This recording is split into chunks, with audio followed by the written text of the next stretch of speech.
die wichtigste Frage, die man in solchen Zeiten stellen muss oder darf, ist doch, Herr Schwab, wie geht es Ihnen und wie hat sich Ihr Leben in den letzten 6 Wochen verändert?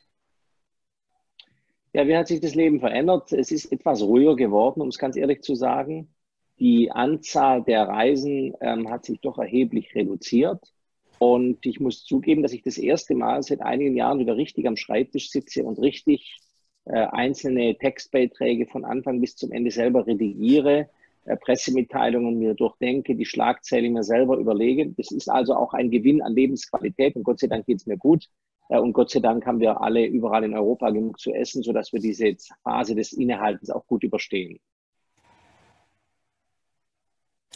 Ja, vielleicht gerade weiter zu diesem Thema. Ich glaube, für uns alle ist klar, dass dieses Coronavirus und unsere Länder, die europäische Gemeinschaft, die ganze Welt verändert, dass es irgendwie einen Einfluss auf unseren Alltag hat, der bis jetzt nicht absehbar war für uns. Und jetzt deshalb einfach mal die Frage, wie schätzen Sie das ein? Was kommt als Folge, was wir jetzt erlebt haben, auf uns zu, Herr Schwab?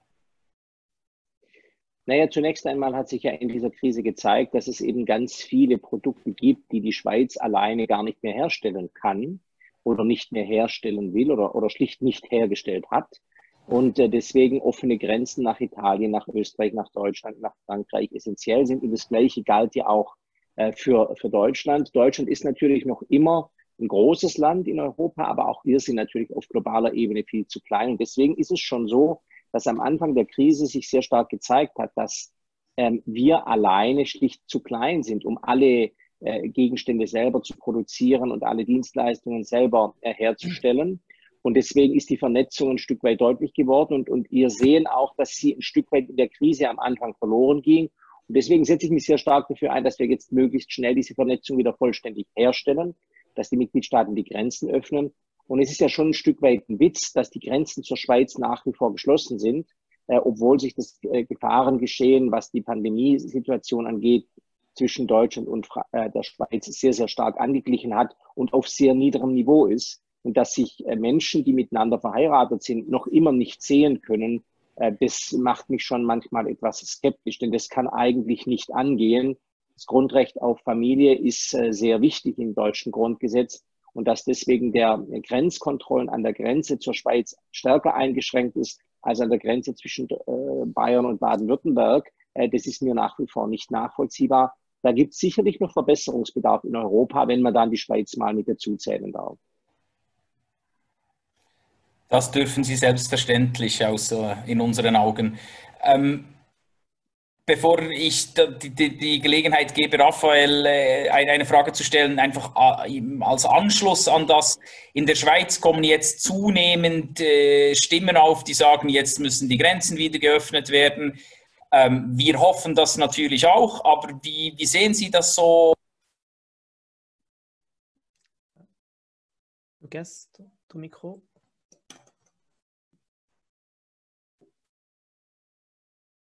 Alors Raphaël, je t'entends très bien. Gestiegen. Oui. No, Jetzt ist er wieder da. Gut, tut mir leid. Die Frage war, wir hoffen sehr, dass diese Grenzen bald aufgehen. Was ist denn Ihre Einschätzung, wie lange das dauern wird, bis es wieder sich einigermaßen normalisiert hat? Nicht nur zwischen der Schweiz und Deutschland oder den Nachbarländern, sondern europaweit, im Schengen-Raum vielleicht sogar. Also wenn wir Deutschland anschauen, sehen wir eben, dass die Grenze nach Belgien offen ist, aber sie ist offen in dem Sinne, dass kontrolliert wird, aber man eben unter Vorzeigen des Personalausweises problemlos reisen kann. Alle diejenigen, die einen Grund nachweisen können. Nach Frankreich hingegen und zur Schweiz sind viele Grenzübergänge tatsächlich dicht gemacht worden. Das heißt, da können Sie auch nicht hinfahren und etwas vorlegen, um durchzukommen. Da ist schlicht niemand. Da ist die Schranke runter wie im Zweiten Weltkrieg. Und das ist eigentlich ein untragbarer Zustand, dass die Grenzen Sicherheit im Einzelfall bringen können und auch gebracht haben. Das möchte ich gar nicht in Frage stellen. Aber aus meiner Sicht müssen wir jetzt alles dran setzen, dass die Grenzen sich wieder öffnen, dass man zumindest auch gegen Vorlage von Ausweispapieren wieder rüberkommt. Und ich hoffe, dass wir das in Deutschland zum 15. Mai wieder hinbekommen, denn dann laufen die Schengen-Ausnahmeregelungen aus. Und ich habe heute mit der Kollegin Metsola, unserer innenpolitischen Sprecherin, auch der Kommissionspräsidentin geschrieben und darum gebeten, dass wir diese Verlängerung auf keinen Fall genehmigen, sondern nach dem 15. Mai alle Grenzen wieder geöffnet sein müssen. Das bedeutet nicht, dass dort dann nicht im Einzelfall auch noch kontrolliert wird, aber die Grenzposten müssen dann wieder offen sein, weil für viele Pendler, Familien habe ich schon angesprochen, ist die Situation einfach unbefriedigend. Je me permets peut-être de prendre directement une question qui a été posée là sur Facebook. Wurde die Grenzöffnung zur Schweiz? La question vient d'être enlevée, donc je vais la laisser tomber. Je reviens j'avais peut-être une question à vous poser, mais de façon un peu plus générale. Votre sentiment par rapport à cette période très particulière. On va fêter ce week-end 75 ans de paix en Europe, 70 ans de déclaration Schuman à l'origine du projet européen. On traverse maintenant une crise qui probablement est sans précédent. Votre sentiment par rapport à l'impact que ça pourrait avoir sur cette construction européenne, peut-être à chaud comme ça? C'est vrai qu'on entend beaucoup des voisins de l'Allemagne se moquant sur le fait que les frontières ont été fermées. Surtout, par exemple, dans les petits États membres comme le Luxembourg, c'est un grand problème car ces pays ont beaucoup moins de sites de production, beaucoup moins de forces de manœuvre. Donc, ils sont beaucoup plus limités et si la frontière vers l'Allemagne et la France sont fermées, ils sont un peu enfermés. J'ai eu Jean-Claude Juncker, l'ancien président de la Commission européenne, au téléphone il y a 2 jours. Il disait c'est vraiment un problème pour un petit pays au centre de l'Europe. Pour les Allemands, c'est beaucoup moins grave car l'Allemagne est un pays plus grand. Mais ceux comme moi qui viennent d'une région transfrontalière, ils comprennent aussi que beaucoup de gens qu'on connaît n'arrivent pas à arriver d'un point d'une frontière à l'autre de l'autre frontière.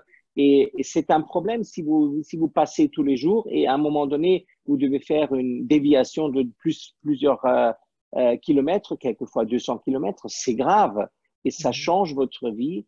Et on voulait toujours que les régions transfrontalières ne soient pas les premiers à être pris en otage dans un cas de problème. Et maintenant, on a malheureusement eu la reconfirmation que c'est encore comme ça. Et c'est pour cette raison qu'on a dit, une fois que la crise soit finie, il faut qu'on se mette à la table pour voir ce qu'on peut faire mieux pour une prochaine crise. Et je disais que pour une prochaine crise, la situation entre la France et l'Allemagne, y inclut la Suisse, il faudrait que les discussions et les décisions soient prises plus près de la frontière et pas à Berlin et à Paris. Ça, c'est loin du Rhin supérieur. Et il y a des considérations qui sont importantes à Berlin, oui, mais ce n'est pas les mêmes considérations qui sont importantes dans la zone. On aurait pu créer une zone d'isolation du sud Alsace et on aurait pu dire, oui, c'est une région à grand risque, mais on n'aurait pas dû fermer les frontières avec la Suisse et l'Allemagne dans sa totalité. Ça, c'est quelque chose qui m'a vraiment fait penser. Il faut éviter ça pour une prochaine fois. Et votre regard sur, si on reste autour de cette question de la fermeture ou non justement des frontières, votre regard sur le rôle des institutions européennes ou leur absence de rôle selon quoi aussi dans ces questions-là. C'est vrai que ça fait partie, j'ai l'impression, des premières mesures nationales en l'occurrence qu'on a vu être prises pour réagir à cette crise. Cette fermeture, il y a peut-être eu un manque de coordination. Les institutions, le Parlement européen, il a un rôle à jouer là-dedans, et si oui, lequel? Alors, les institutions européennes sont toujours, en moins encore, aussi fortes que les États membres le veulent. C'est vrai que dans une crise sanitaire, pour l'instant, c'est surtout les États membres qui ont, même pas les États membres, mais les régions ou les départements, et qui ont le contrôle et la responsabilité de réagir. Et dans une telle situation, c'est très difficile pour l'Union européenne de simuler et d'aider. c'est vrai que la Commission européenne n'était pas préparée à une telle crise. Et donc, on a vu quelques commissaires de perdre un peu leur terrain. D'autres commissaires qui ont pris en main le défi et qui ont inventé des trucs qui n'étaient pas prévus. Et donc, c'est aussi un peu une question de personnalité. Et c'est vrai que la Commission européenne de Mme von der Leyen était juste là quelques mois. Donc, c'était encore des procédures peu préparées à répondre à une telle crise. Mais je pense, globalement, on peut dire qu'il y a, dès le début, eu l'idée et la préoccupation d'aider à ces États membres qui ont eu des problèmes pour ne pas se débrouiller eux-mêmes. Et on a, comme ça, fait quelques appels d'offres. On a organisé quelques procurations communes, mais c'est vrai que pour l'instant, ça manque un peu de structure et il faut, pour une prochaine crise, il faut améliorer ça, bien sûr. Vielleicht nur, weil wir uns jetzt schon wieder etwas von der Thematik entfernen, wir haben eine erste Frage und die lautet, wie hoch ist der Druck auf Bundesinnenminister Seehofer, die Grenzen zu öffnen? Naja, der Druck ist in dem Sinne keiner da. Die Tatsache ist, dass die Grenzen in Europa offen sein sollen. Und zwar nicht, weil es uns langweilig wäre, sondern weil wir nicht nur in Baden-Württemberg, sondern auch in der Schweiz sehr viel Wohlstand deshalb generieren können, weil wir grenzüberschreitende Lieferketten erhalten können, weil wir grenzüberschreitende Produktionslinien und auch Dienstleistungen in jeden Tag erleben und durchführen können. Und deswegen wollen wir offene Grenzen. Wir wollen offene Grenzen nicht, dass Verbrecher und Kriminelle fahren können. Die können durch Schleierfahndung und sollen und müssen durch Schleierfahndung kontrolliert und festgenommen werden. Aber die Mehrzahl der Europäer und die Mehrzahl der Schweizer sind keine Verbrecher, sondern die wollen schlicht ihre Arbeit machen. Und die geht eben grenzüberschreitend sehr viel einfacher als nur im eigenen Land. Und deswegen gibt es natürlich den Wunsch, dass dann, wenn eigentlich keine Gefahr mehr besteht, dann sind wir ehrlich, das Risiko in Deutschland, also jedenfalls im Landkreis Konstanz oder im Landkreis Lörrach, an der Corona-Krankheit zu erkranken, ist momentan sehr gering und das Ähnliche gilt auch für die Schweiz. Und deswegen gibt es eigentlich keinen Grund mehr, diese Grenzkontrollen in der Weise fortzuführen, wie man das in den vergangenen Wochen gehabt hat. Und deswegen gibt es eine berechtigte Diskussion darüber, wann die Grenzen wieder so geöffnet werden können, dass Waren und Lieferströme unkompliziert abgewickelt werden können.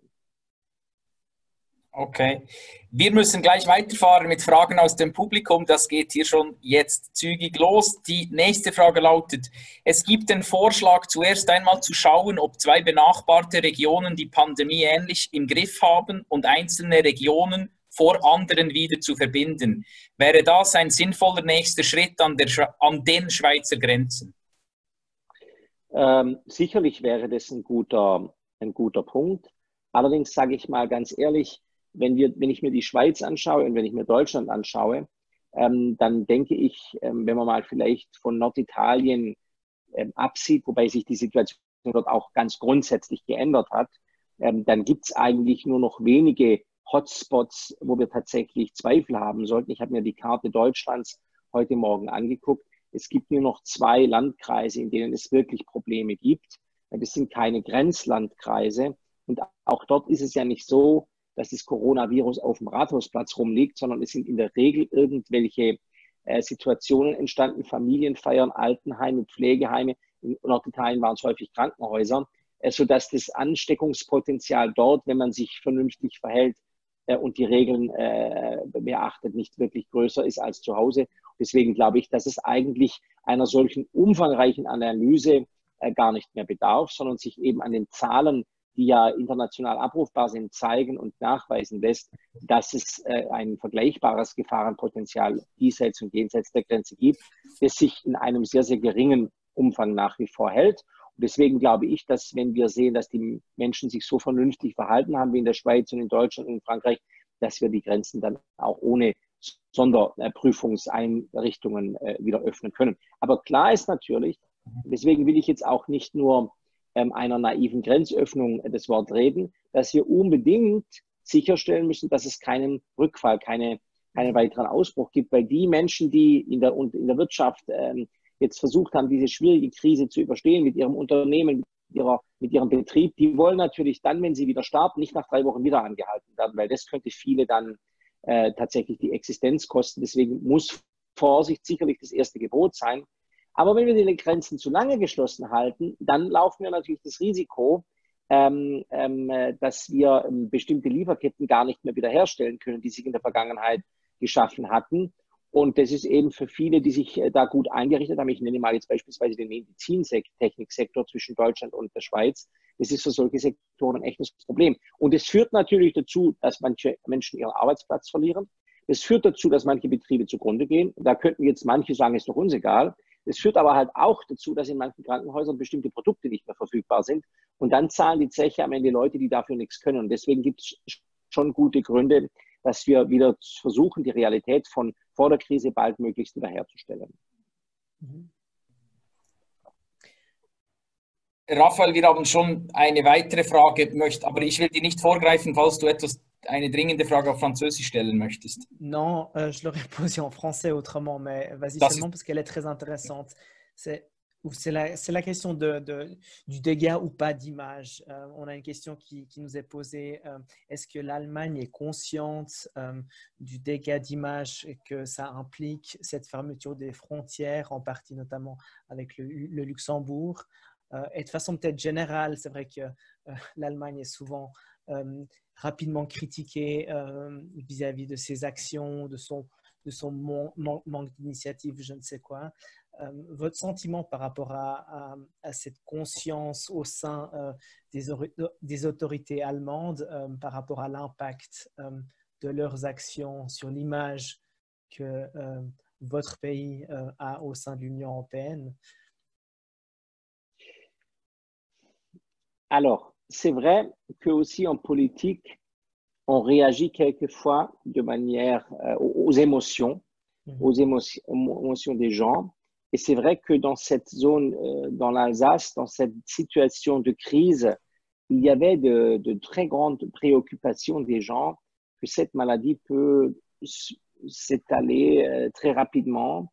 Et donc, on voulait prendre des mesures de protection.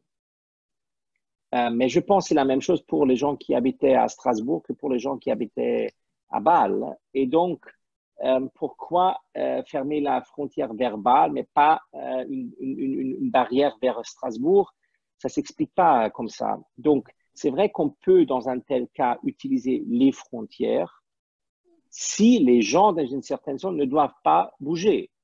Alors, l'argument allemand a été, si les Français n'ont pas la permission sous droit français de bouger, pourquoi le faire venir en Allemagne? Et c'est vrai qu'il n'y avait pas de raison pour cela. Mais de fermer les frontières de manière générale,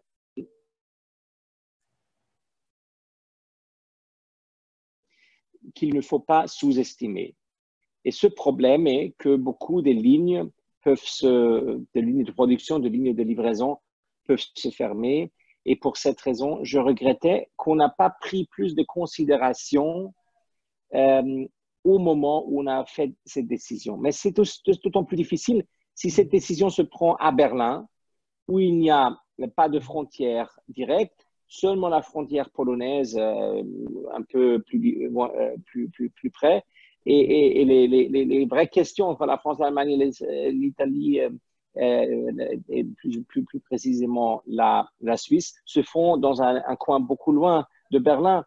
Et c'est un peu quelque chose qu'on aurait pu attendre de la part de la France avec les décisions toutes prises à Paris. Et cette fois-ci, malheureusement, l'Allemagne a fait preuve d'un centralisme un peu plus dur que dans le passé.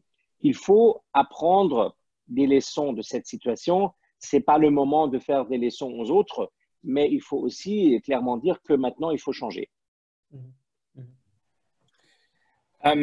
Sie sind überzeugter Europäer und Sie haben hier ein Problem angesprochen, das zumindest wir in der Schweiz medial sehr stark sofort lesen konnten. Was sagen Sie zum Vorwurf, dass die europäische Solidarität zumindest am Anfang gefehlt hat? Das stimmt. Aber diese europäische Solidarität hat gefehlt, weil die Not groß war und die zuständigen Behörden eben im nationalen Maßstab, im nationalen Rahmen zu entscheiden hatten, teilweise sogar auf regionaler Ebene. Und deswegen sind Dinge tatsächlich schiefgelaufen. Die Maßnahmen zur Konfiskation heikler Waren oder für die Resilienz wichtiger Produkte sind immer gefährlich. Wir als Europäer kritisieren das regelmäßig, wenn die Amerikaner und Donald Trump entsprechende Maßnahmen einleiten. Leider muss man sagen, dass das in dieser Krise in Europa auch passiert ist. Und es hat natürlich sehr, sehr negative Folgen gehabt, insbesondere für Italien, wo Deutschland derzeit einen sehr schlechten Ruf hat. Und deswegen geht es jetzt natürlich darum, zu erklären, zu versuchen, die Dinge zu verbessern und sicherzustellen, dass so etwas nicht mehr vorkommt. Denn solche Produkte, die in der Krise notwendig sind, müssen allen Europäerinnen und allen Europäern zur Verfügung stehen.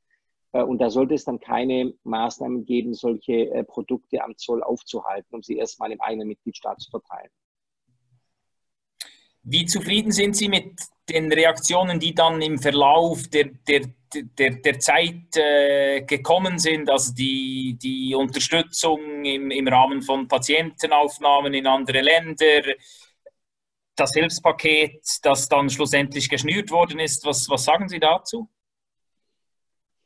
Also die Situation ist natürlich von der Entwicklung her so gewesen, dass nicht so ganz erklärbar war, warum das Virus in der Lombardei so viel stärker zugeschlagen hat als beispielsweise in Deutschland.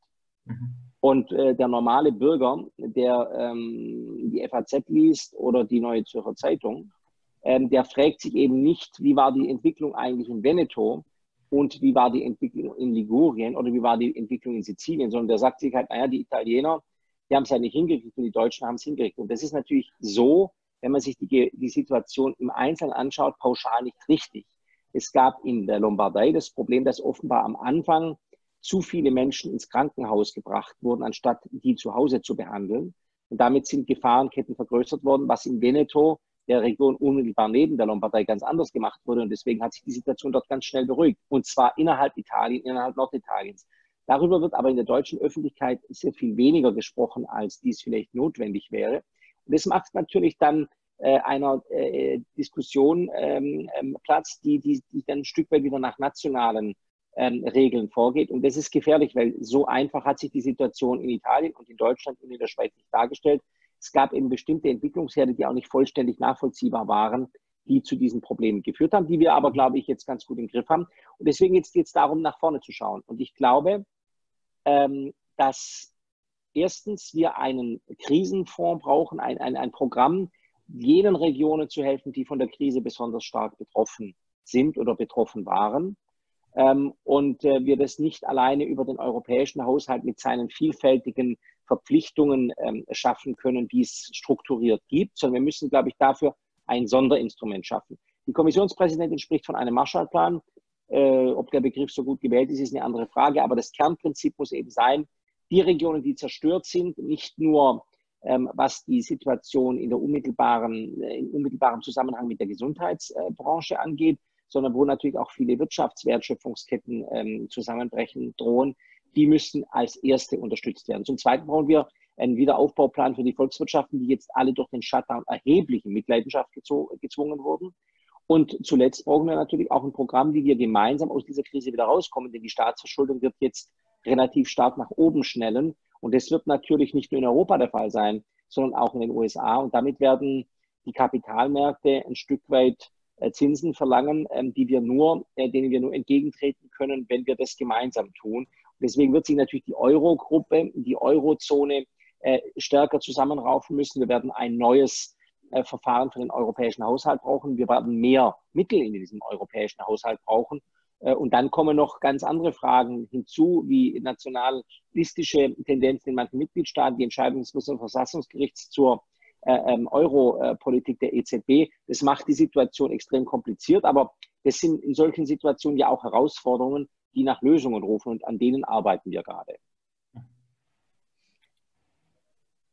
Wir haben gerade eine Frage, die dazu passt. Raphaël, willst du sie aufnehmen? Perfektes Timing. Ouais. Non, c'est effectivement par rapport à cette proposition de la Commission européenne. Vous avez mentionné ce projet de nouveau plan Marshall ou de plan de relance de 1000 à 1500 milliards d'euros. Est-ce que vous pensez que c'est quelque chose qui sera réalisable? Quelles sont les discussions à ce sujet-là au sein du Parlement européen? Peut-être que vous pouvez nous en dire un petit peu plus par rapport à ça.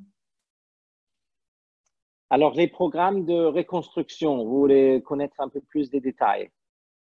Voilà, puis la faisabilité de ce genre de programme d'une telle ampleur comme celui proposé ou évoqué par la Commission, 1000 à 1500 milliards d'euros.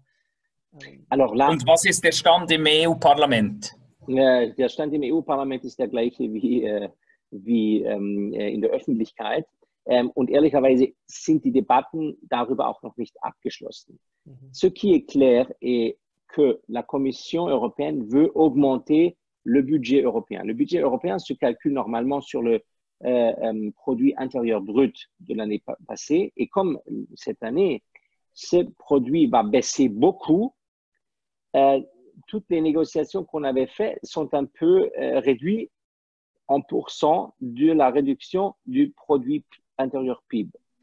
Donc, il faudrait, juste pour garder le seuil qu'on avait prévu, augmenter par probablement 10% le budget européen actuel. Mais ça ne suffira pas, il faudrait beaucoup plus. Et donc, maintenant, on est en train de réfléchir comment augmenter le budget européen. Et il y a la possibilité qu'on a depuis longtemps abordé des mesures propres, donc des taxes européennes. J'ai oublié l'expression correcte en français, des revenus propres. Voilà, des ressources propres. Des ressources propres, merci. Il y a la ETS, la Emission Trading Tax, qui est en question, aussi une taxe sur le plastique. Mais ça, on a l'impression que les États membres ne veulent pas vraiment. Un certain nombre d'États membres ne veulent pas le pouvoir de taxation au niveau européen. Ils préféraient plutôt d'augmenter leur contribution. Cela, malheureusement, n'est pas possible pour tous les États membres après cette crise. Donc, on est un peu devant un problème dans lequel il faut il faut avoir beaucoup d'idées pour trouver des solutions. Je ne peux pas vraiment vous expliquer maintenant qu'on veut utiliser les taxes qu'on pourrait générer pendant la première année, qu'on veut les utiliser dans le cadre de l'MFF pour 5 ans déjà dans la première année, et comme ça créer un peu plus de flexibilité pour le budget, et comme dans le plan Juncker, faire une démarche avec les marchés des capitaux pour créer une plus grande augmentation de moyens. Tout cela est très technique et il est clair qu'il y a une volonté de plus ou moins tous les États membres et tous les députés de vraiment faire un budget européen beaucoup plus grand pour faire face à la crise.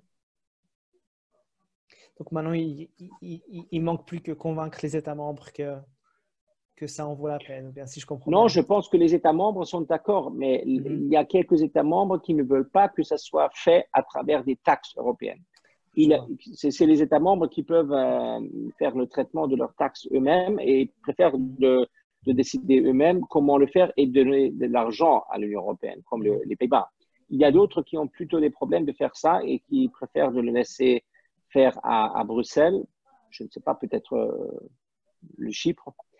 Et donc, il y a une certaine tension entre les États membres qu'il faut maintenant, dans lequel il faut maintenant trouver une solution, mais je suis confident qu'on va y arriver.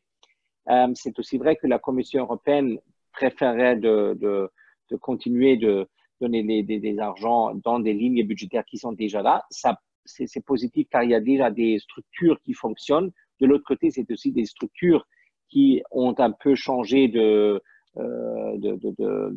motifs. Alors, par exemple, pour les pays de l'Est, on avait fait beaucoup des moyens de cohésion dans les dernières années, mais maintenant, il y a aussi un moment de changer le changement peut se faire seulement si on changerait le traité. Pour l'instant, on n'a pas de majorité pour changer le traité. Donc, un nouveau instrument pourrait donner aussi un nouveau souffle à une Union européenne qui fait vraiment face à la crise migratoire, à la crise corona, pour créer des structures nouvelles. Et vous pensez, avant cette crise-là, la grande thématique, c'était le Green Deal. Est-ce que il va, ou cette volonté d'aller vers une Europe plus verte pourra profiter de ces futures initiatives ou de ces futures mesures, ou est-ce qu'au contraire, on risque de mettre ses ambitions ou de revoir ses ambitions à la baisse? Non, je ne pense pas qu'on va changer l'idée principale, car le climat et l'environnement sont encore là. C'est vrai que pour l'instant, ils vont beaucoup mieux, non seulement à cause de la crise, mais déjà avant la crise du coronavirus, il y avait beaucoup moins du CO2 émis, il y avait beaucoup de structures qui s'étaient déjà améliorées. Avec cette crise, c'est encore mieux. Et on ne peut pas maintenant se laisser aller. Il faut maintenant tenir la route, mais il faut être intelligent. Et donc, si on se concentre sur les régions de crise, on ne peut pas seulement dire on va maintenant investir seulement dans la green economy. Il faut faire ça d'une manière intelligente, car il y a aussi des produits de l'économie, disons, ancienne qui sont utiles au futur. Et donc, je pense qu'on trouvera des idées, des structures pour bien financer une relance économique importante qui se base sur une approche verte, mais pas, disons, verte 110%, mais sur une approche verte réelle. Raphael, wir haben zwei neue Fragen, eine sehr lange auf Französisch. Willst du sie nachher zusammenfassen? Und ich nehme kurz die direkte Frage auf Deutsch, weil sie betrifft die Partei von Herrn Schwab. Très bien. Die Frage lautet, die Krise wird von Regierungen wie der Regierung Ungarns dazu genutzt, demokratische und rechtsstaatliche Strukturen zu demontieren. Weshalb hat die CDU, das ist zumindest der Eindruck, große Mühe damit, die Partei Orbáns aus der EVP-Fraktion zu werfen? Wir haben immer die Auffassung vertreten, dass Ungarn ein wunderschönes Land und ein großer Nachbar Deutschlands ist. Und wir haben natürlich auch immer wahrgenommen, dass Ungarn ein vielfältiges politisches Leben hat, das nicht nur von einer Person jedenfalls langfristig geprägt sein wird. Und deswegen haben wir von Anfang an immer gesagt, wichtig ist, dass wir im Dialog bleiben und dass wir im Gespräch bleiben. Und ehrlicherweise ist es auch immer wieder gelungen, Herrn Orbán und seine Partei dazu zu bringen, bestimmte Entscheidungen zu überdenken. Aber richtig ist natürlich auch, dass viele Zweifel entstanden sind in der Krise, ob die Maßnahmen, die in Ungarn in Gang gesetzt wurden, tatsächlich unserem Vorstellungsbild von Rechtsstaatlichkeit, Demokratie und Meinungsfreiheit entsprechen. Und deswegen gibt es da bei uns in der Fraktion eine sehr lebhafte Diskussion. Es gibt auch einen Brief von, ich glaube, 15 oder 12 mitgliedstaatlichen Parteien der EVP an den EVP-Vorsitzenden Donald Tusk über die Frage, jetzt nochmals neu nachzudenken, die Fidesz-Partei aus der EVP auszuschließen. Wir haben immer gesagt, wir wollen im Gespräch bleiben, aber wir können natürlich auch nicht ewig im Gespräch bleiben, weil irgendwann auch eine Entscheidung getroffen werden muss. Manches wird allerdings ein Stück weit natürlich auch, sage ich mal, unter westeuropäischen Mehrheitsvorstellungen diskutiert.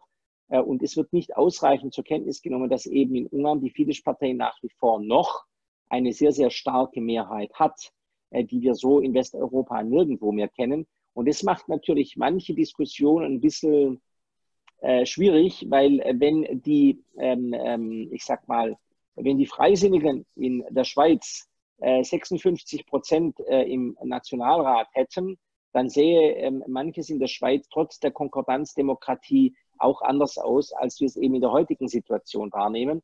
Und es wäre dann nicht unbedingt eine Schweiz, die deshalb undemokratisch wäre, aber es gäbe eben eine ganz, ganz, ganz deutliche Handschrift einer Partei und eines Parteivorsitzenden oder vielleicht in der Schweiz einer Frau, einer Vorsitzenden. Und das verschiebt natürlich ein Stück weit die Dinge, aber wir müssen auch klar sagen, das kann nicht alles rechtfertigen.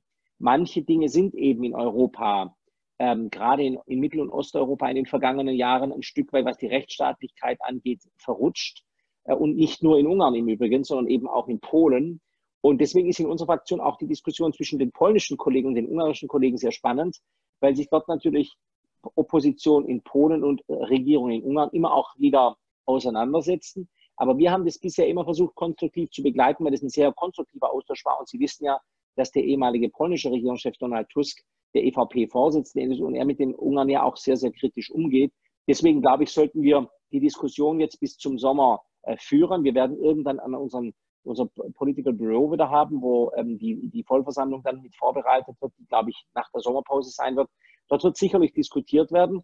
Und natürlich würden wir am liebsten sehen, dass sich bestimmte Maßnahmen in Ungarn so verändern ließen mit der Regierung von Herrn Orban, dass diese Debatten zu einem konstruktiven Ende geführt werden können. Aber wir sehen es auch sehr kritisch und es wird in der Fraktion, auch in Deutschland, sehr kritisch darüber diskutiert.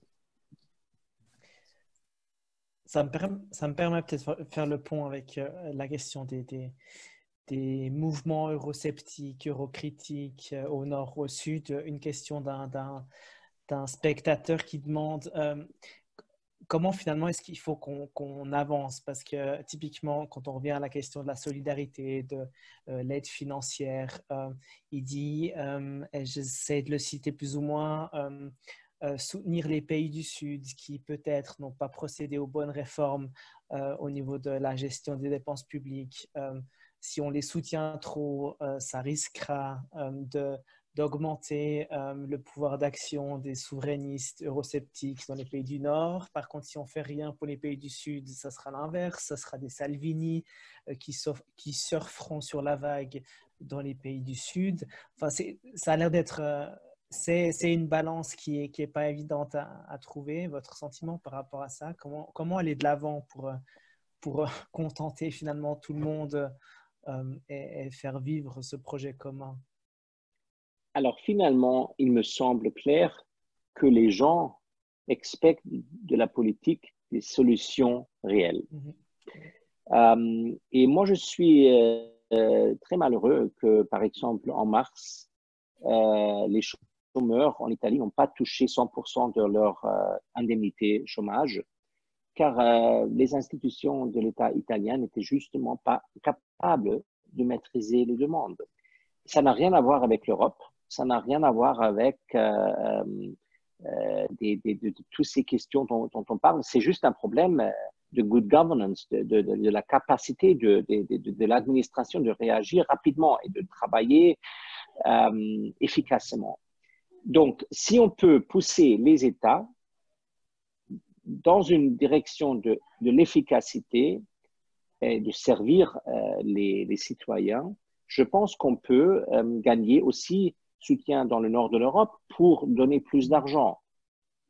Les Pays-Bas, par exemple, ont proposé de faire des cadeaux pour améliorer la situation dans les régions de crise. De l'autre côté, il me semble aussi clair que les pays du Sud comprennent qu'ils touchent du soutien du Nord et que ce soutien doit se justifier un peu partout. Mais malheureusement, on n'a pas un débat européen sur cela. Le débat, ce qui se fait, c'est un débat, prenons le président français, c'est un débat français.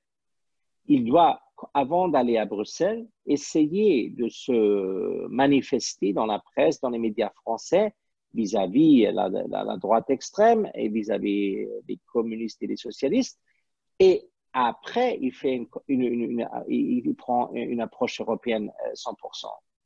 C'est la même chose dans tous les États membres. Et ça rend ce débat extrêmement difficile. Je ne veux pas parler d'un débat des sourds, mais quelquefois, on a l'impression que, prenons par exemple le président du Conseil en Italie, M.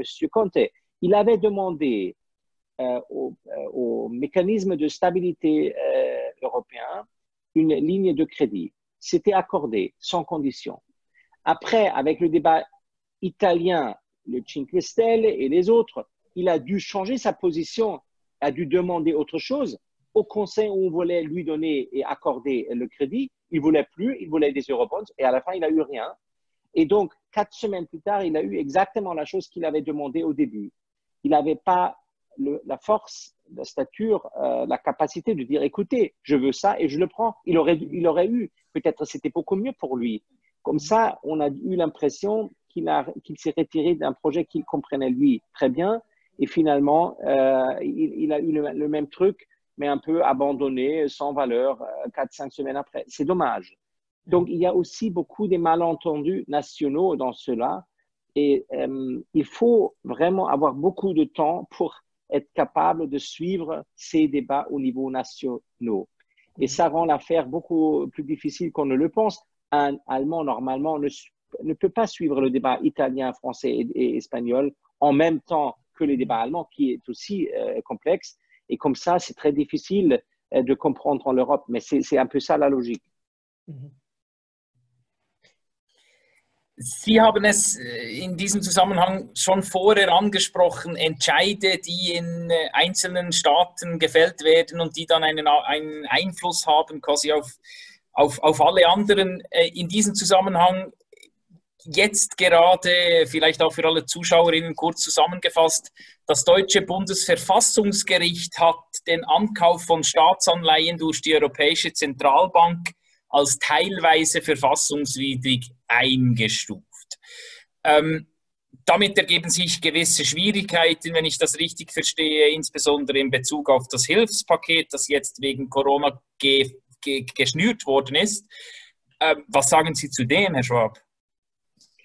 Also zunächst mal muss man sagen, die Europäische Zentralbank und ihre Unabhängigkeit sind vom Bundesverfassungsgericht nicht in Frage gestellt worden.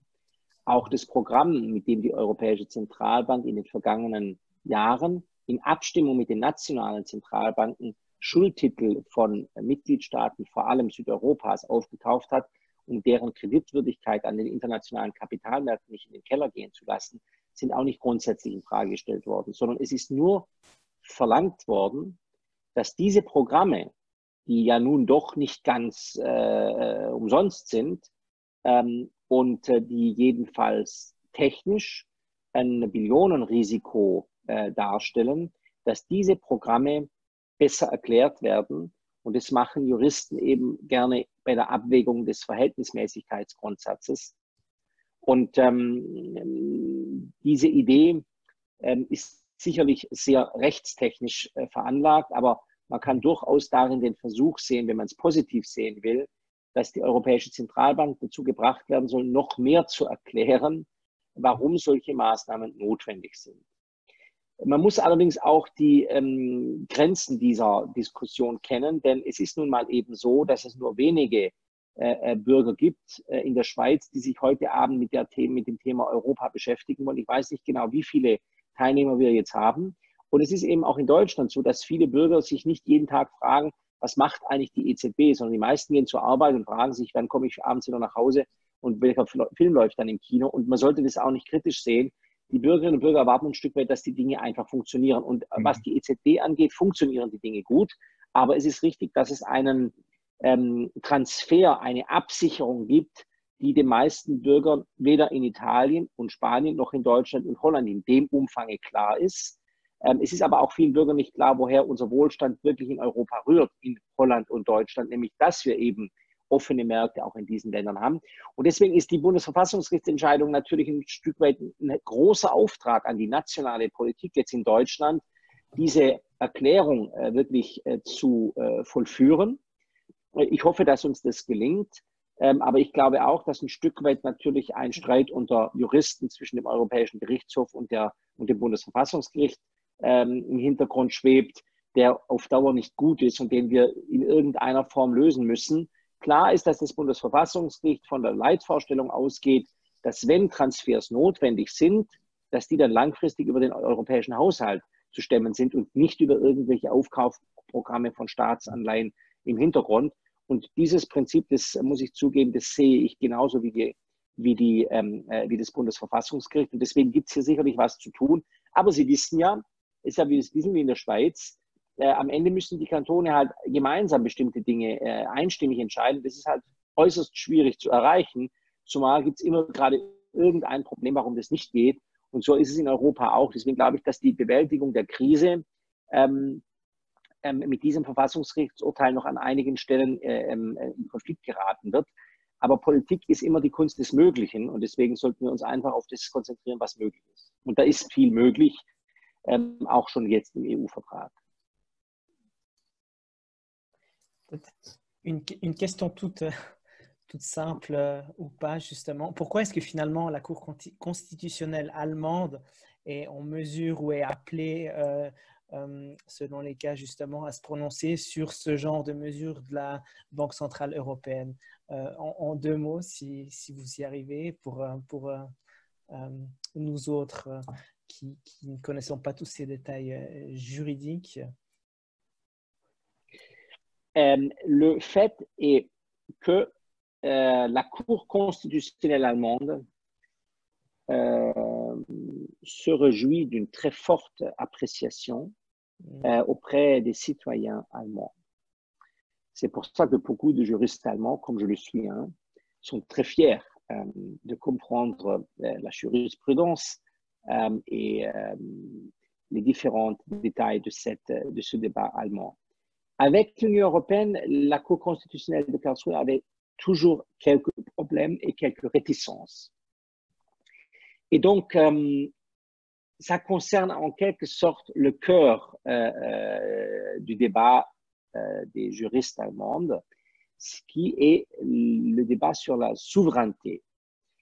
Maintenant, il faut dire que la Constitution allemande prévoit très clairement, beaucoup plus clairement que d'autres constitutions d'autres États membres, qu'il y a l'Union européenne qui fait partie de nos valeurs principales et que la Constitution allemande est prévue pour s'intégrer aussi dans un cadre européen.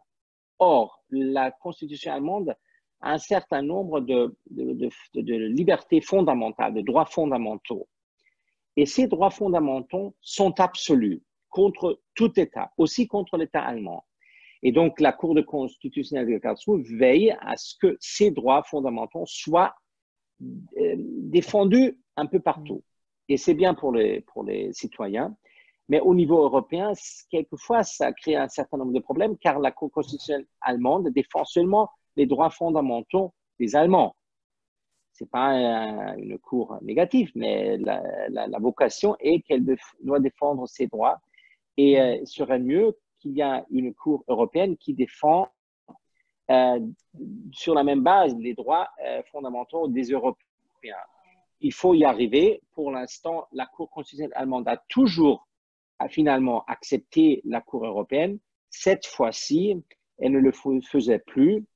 Et je pense que la Cour et les juristes là voient un risque. Si on n'arrive pas maintenant de mieux expliquer le transfert de garanties de capitaux derrière tout débat politique, on risque que la démocratie en Allemagne, mais aussi en Europe, prend un risque. C'est quelque chose qu'on veut éviter. Et je pense que cette idée, cette préoccupation qui a fait créer ce jugement, c'est très mal vu dans beaucoup d'États membres. J'ai eu un tas de discussions avec des Italiens et des Français qui n'aiment pas du tout ce jugement. Mais je pense que ce n'est pas un jugement mauvais. C'est un jugement difficile à comprendre, mais surtout difficile pour les responsables en Allemagne qui ont vocation à réagir. Ce n'est pas le Parlement européen ni la Banque centrale européenne, c'est le Bundestag et la chancelière qui doivent faire face à ce jugement et c'est à eux de réagir. Ce n'est pas facile et on est en train de discuter ce qui pourrait être la réaction réaliste. Eine andere Frage, die wir hier gerade bekommen haben, ist folgende, und zwar, kann man trotz Corona-Krise bereits etwas sagen, wie sich die konkrete Arbeit im EU-Parlament seit den Wahlen verändert hat, da es ja jetzt mehr Parteien für einen Kompromiss braucht, als das früher der Fall war? So kann man es zusammenfassen. Früher war es eben so, dass die Mehrheitssituation in der Abstimmung am Ende schon kompliziert genug war, denn wir hatten auch damals schon zwei große Fraktionen Und das hört sich jetzt so einfach an, weil man dann denkt man ans Schweizer Modell und denkt, ja, 2 Fraktionen, das sieht doch gut aus. Aber diese Fraktionen sind natürlich bei weitem nicht so harmonisch aufgestellt, wie das bei Fraktionen im Schweizer Parlament ist, sondern es sind Fraktionen, die sich gewissermaßen aus 27, 26 oder damals noch 28 nationalen Delegationen zusammensetzen. Und jede dieser nationalen Delegationen setzt sich nochmals zusammen aus mehreren Parteien. Die deutsche Delegation in der EVP setzt sich aus CDU und CSU zusammen. Da werden viele denken, na, das passt schon, die sind ja auch in Deutschland an der Regierung. Aber wenn Sie beispielsweise unsere portugiesische Delegation anschauen, dann sind dort häufig 3 Parteien in der Delegation mit 8 oder 9 Kollegen. Das macht den Zusammenhalt allein der portugiesischen Gruppe innerhalb der EVP schon schwierig. Und wenn wir dann noch mit Sozialdemokraten, die sich in einer ähnlichen Situation befinden, zusammen eine Mehrheit bilden müssen, ist es schon schwierig genug. Aber das reicht nicht mehr. Im neuen Europäischen Parlament brauchen wir auch noch alle Liberalen. Und das ist ein außergewöhnlich breites Meinungsspektrum, das sich dahinter verbirgt. Und deswegen ist die Mehrheitsbildung in diesem Europäischen Parlament deutlich schwieriger als früher. Und es macht leider häufig dann Kompromisse nötig, die so kompliziert sind, dass sie niemand mehr versteht. Und Politik, die nicht verstanden wird, hat ein Problem mit ihrer Akzeptanz. Deswegen müssen wir daran arbeiten, dass wir wieder zu einfacheren Lösungen kommen und einfach pragmatisch in den Mittelpunkt stellen, dass alle Europäer von den Entscheidungen, die das Parlament trifft, am Ende profitieren müssen, profitieren können. Das versuchen wir. Aber das ist momentan eine große Herausforderung und eine große Veränderung für dieses neue Europäische Parlament. Okay. Est-ce que je peux me permettre une question qui m'intéresserait? On a évoqué, avec les élections de l'année passée, c'est aussi le renforcement du groupe qui comprend notamment Renaissance, le groupe Renew au sein du Parlement.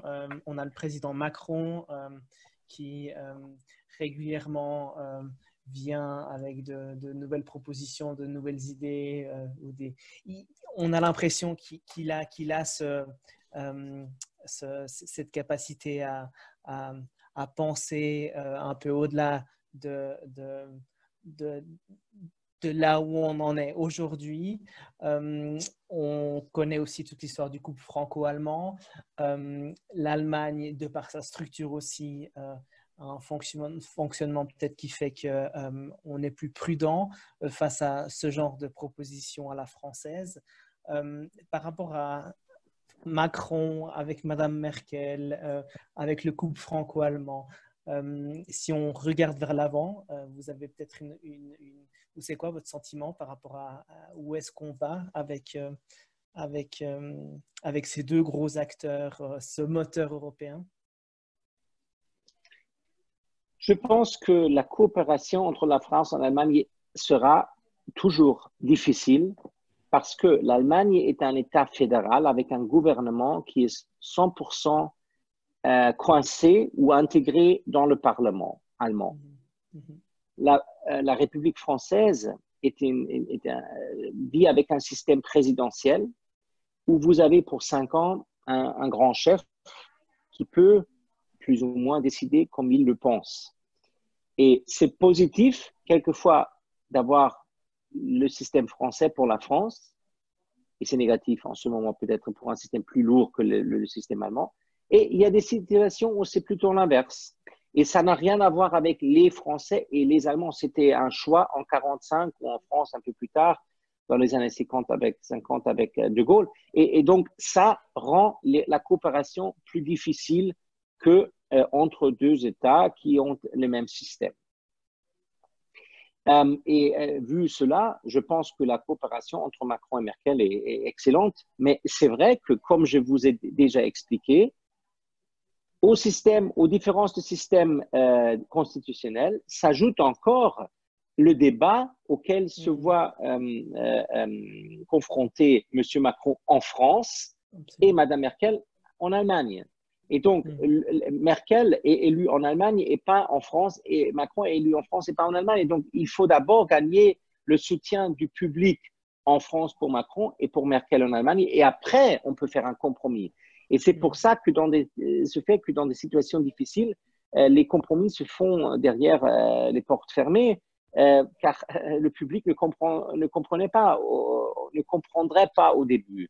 Mais au long terme, j'ai l'impression qu'il y a beaucoup d'habitudes et de professionnalisme pour arriver à des solutions. Mais c'est vrai aussi que quelquefois, il y a des points de position différentes. On l'a vu sur les eurobonds, on l'a vu sur d'autres trucs, mais ça ne doit pas être une mauvaise chose. On peut aussi avoir des positions différentes pour trouver des compromis.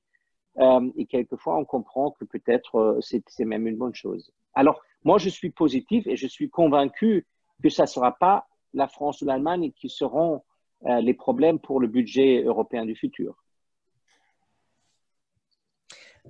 Peut-être, rapide question, vous y croyez à cette conférence sur le futur de l'Europe pour définir la suite? L'idée principale de cette conférence pour le futur européen est positive, car on est conscient qu'il faudrait faire un certain nombre de changes constitutionnels, de changes légaux dans le traité de l'Union européenne pour mieux travailler ensemble. Mais pour y arriver, il faut une atmosphère positive. Il faut des majorités claires dans les États membres, il faut un soutien fort dans les populations. Il y a un soutien fort dans les populations pour que l'Europe fasse la bonne chose, mais il y a, de mon point de vue, à ce stade-là, pas un fort soutien pour un changement des traités, qui est une affaire très complexe. Et avec le débat qu'on a vu avec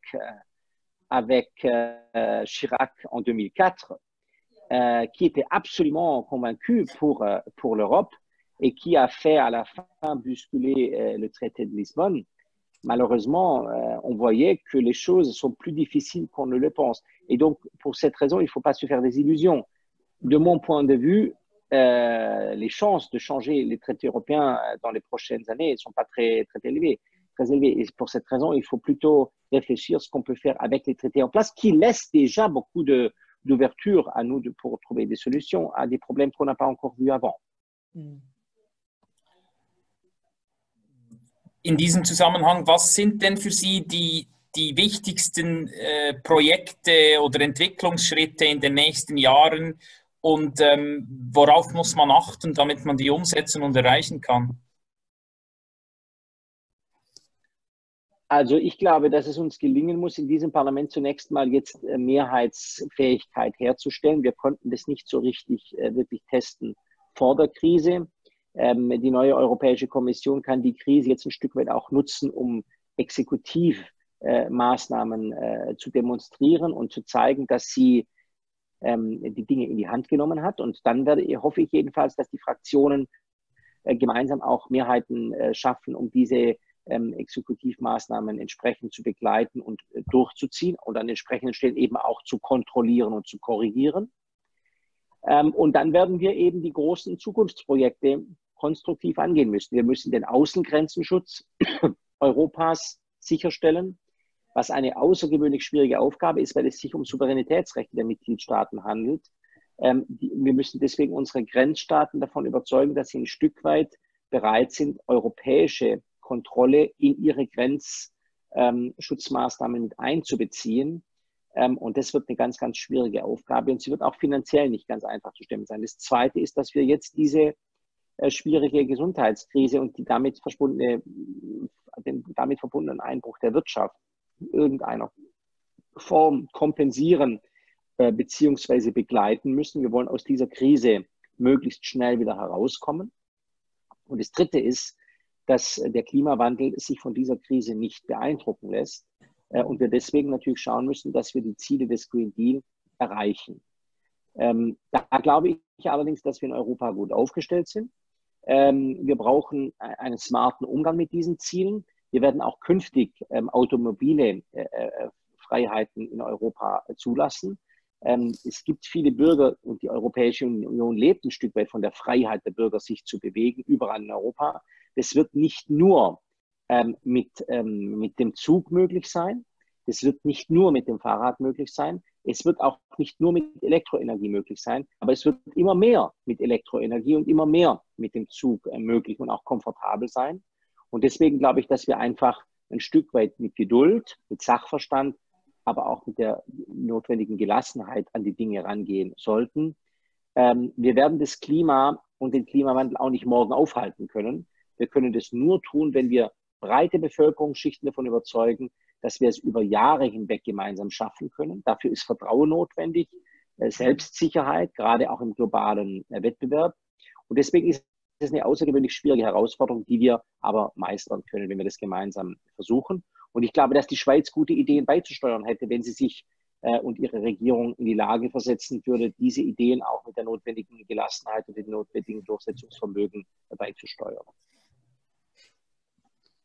Ja, das ist doch ein schöner, ein schöner quasi Schlusssatz. Wir sind schon bei einer Stunde Gespräch. Ich hoffe, das ist in Ordnung für unsere Zuschauerinnen und Zuschauer. Ich habe eine letzte Frage in Bezug auf die Schweiz. Sie waren und sind nach wie vor involviert in diese Debatte zwischen der Schweiz und der EU in Bezug aufs Rahmenabkommen. Geben Sie uns da noch etwas mit auf den Weg zum Schluss als letzten Input? Wir haben Ihnen sicherlich nichts auf den Weg zu geben und ich schon gar nicht. Sie sind selber schlau genug, um zu verstehen, wie die Lage ist. Es ist eben so, dass das Bundesverfassungsgericht in Deutschland eine wichtige Einrichtung ist und Sie kennen die Schweiz und wissen, was in der Schweiz wichtig ist. Und wir müssen eben daran arbeiten, dass wir in Deutschland Verständnis für die europäischen Strukturen schaffen und Sie müssen daran arbeiten, dass die Schweizer das verstehen. Und das Interessante ist ja, dass Sie viele Menschen in der Schweiz, wenn Sie mit denen länger reden, sehr wohl auf den Weg bringen können, Verständnis zu schaffen. Das Problem ist eben, dass häufig auf einer gewissen Basis geringer Kenntnisse versucht wird zu agitieren. Das ist überall so, das haben wir ja auch gerade schon für die Europäische Union besprochen. Und deswegen sollte man einfach sich die Zeit lassen, die Dinge genau anzuschauen. Und die Debatte ist ja zwischen den Fachleuten von der Schweizer Regierung und von der Europäischen Union mehr oder weniger geführt. Da gibt es jetzt vielleicht noch ein paar Sonderwünsche, aber es ist ja nicht so, dass das Ding vom Himmel gefallen wäre, dieses Rahmenabkommen, sondern es ist ja sehr, sehr nachhaltig und intensiv verhandelt, diskutiert, vorbereitet und besprochen worden. Und deswegen glaube ich, dass die Schweizer Politik durchaus Vertrauen auch zu den eigenen Mitarbeitern haben kann, die ja von Schweizer Politikern auch beauftragt wurden, diese Verhandlungen zu führen. Und deswegen geht es jetzt darum zu erklären, warum es besser ist, in einer globalen Situation wie im 21. Jahrhundert zusammenzuarbeiten, als sich in irgendeiner Form abzukapseln. Gerade wenn man so wichtige Unternehmen und so große Wohlstandspotenziale wie die Schweiz hat. Okay. Dann gehe ich richtig in der Annahme, dass auch das Coronavirus nicht viel an den Positionen geändert hat, die wir schon vorher hatten als Schweiz oder als EU in Bezug aufs Rahmenabkommen. So kann man, glaube ich, sagen. Okay, gut. Ja, dann bedanke ich mich sehr, sehr herzlich für Ihre Zeit und das sehr interessante Gespräch, Herr Schwab. Hat mich gefreut. Schönen Abend nach Bern. Merci beaucoup.